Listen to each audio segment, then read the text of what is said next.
AM1. Check it out. All right, so just got off a call earlier talking about carnivore, talking about general nutrition, how that needs to be prioritized more. Now, I've been having this discussion with a lot of people. I just did a stream on my other channel. I'll link that down below. It was talking about carnivore. It was talking about this thing of, carnivore getting culty and how that's kind of a bad look, because we want people to have the benefits of carnivore, low carb, the spectrum of that, low carb, keto, carnivore, whatever. And really getting more into the discussion about, let's educate people on using this as a tool, elimination diet, use it to heal whatever issues. And then if you decide you want to eat whatever, fine. People are going to eat whatever they want anyway. There's no way for us to even confirm that people who claim to be super hardcore, super strict carnivores are eating that way anyway. And again, the diet tribalism, the I have to stay on brand, I have to be a part of a community. I understand the benefits of that, but when it becomes this sort of dogmatic culty thing, it's not really as beneficial and powerful as it could be. What's really important though, and it is a good fight to have, we want more people to focus in on their diet, their lifestyle approaches, their nutrition for sure, because ultimately we need people getting healthy. We need more people getting healthy for sure. So again, while I don't like the conflict angle of it, the inner conflict of it, the this side versus that side in the broader spectrum, plant-based versus animal-based, whatever. Obviously animal-based is the more obvious approach for a lot of different reasons, but it's not even up for debate. But for once people understand that, then there's no need to have the inner conflict, so to speak. So one of the biggest things about all of this, though, is even once you decide what your diet approach is going to be, then it becomes a matter of tracking. This is a big thing. I've been having discussions about more. I've been experimenting with this myself. And it is really almost like, it seems crazy and it's overwhelming, but it's almost like a bodybuilder style approach to eating, where you're really tracking your food, weighing the food. At least do that as an experiment. Try that for a month, try that for 2 months. I've been weighing and tracking all of my food and tracking my calorie burn, my energy burn, energy output on the day, every day for the last over 2 months.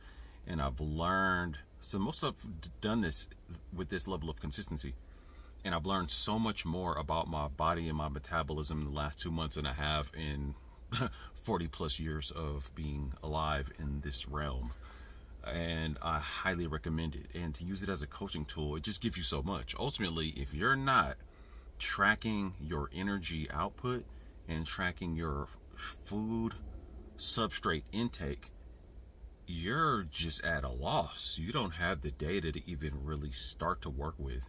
Now, I understand people using a more carnivore diet lifestyle. For myself, I'll speak for myself, I love the convenience of just eat a bunch of meat and animal foods, and for the most part, and it's coached that way with a lot of people who talk about it, a lot of influencers, where you don't even really have to track calories, right? And the whole calorie discussion, what calories even means, calories in, calories out versus hormones, whatever. That's an interesting discussion, and that's worth discussing.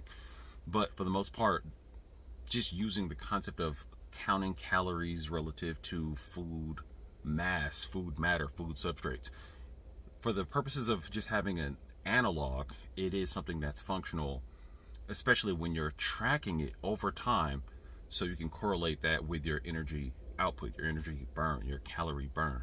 So for the purposes of this tracking and just using calories as this analog phrase for energy or whatever, it definitely works. It suffices if you track it over time.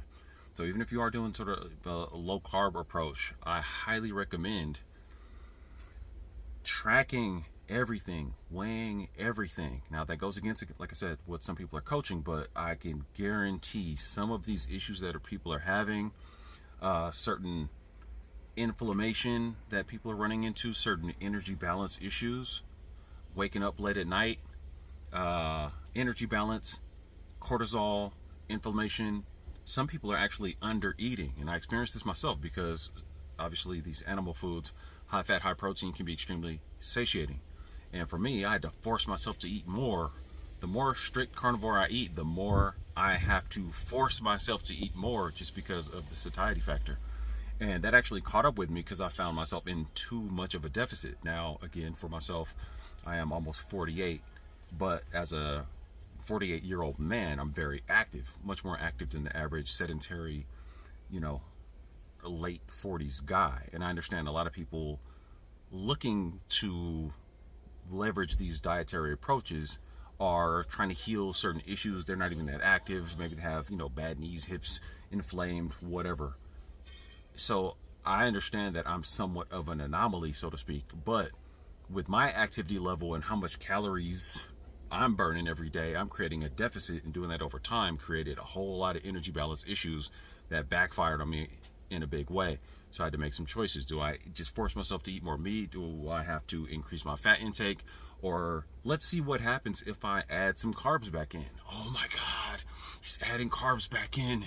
You're not strict carnivore. You're not team carnivore. You're not part of our tribe. You're a traitor. Whatever, right? But I just say this to say, you'll have a better handle on all of this if you're tracking your intake versus your burn, right?